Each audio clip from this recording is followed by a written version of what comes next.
ಪತ್ನಿ ತವರು ಮನೆ ಸೇರಿದ್ದಕ್ಕೆ ಕೋಪಗೊಂಡ ಅಳಿಯ ಅತ್ತೆ ಹಾಗೂ ಮಾವನ ಮೇಲೆ ಮಚ್ಚಿನಿಂದ ದಾಳಿ ನಡೆಸಿದ ಘಟನೆ ಬೆಂಗಳೂರಿನಲ್ಲಿ ನಡೆದಿದೆ.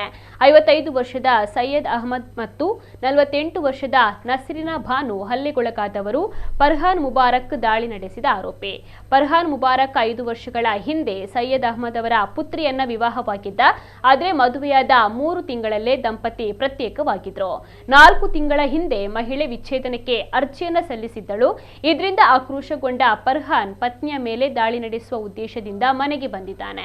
ಆದರೆ ಆಕೆ ಮನೆಯಲ್ಲಿ ಇಲ್ಲದ ಕಾರಣ ಅತ್ತೆ ಮತ್ತು ಮಾವನ ಮೇಲೆ ಮಚ್ಚಿನಿಂದ ಹಲ್ಲೆಯನ್ನು ನಡೆಸಿದ್ದಾನೆ ಎನ್ನಲಾಗಿದೆ. ಈ ಕುರಿತು ಪೊಲೀಸ್ ಠಾಣೆಯಲ್ಲಿ ಪ್ರಕರಣ ದಾಖಲಾಗಿದೆ.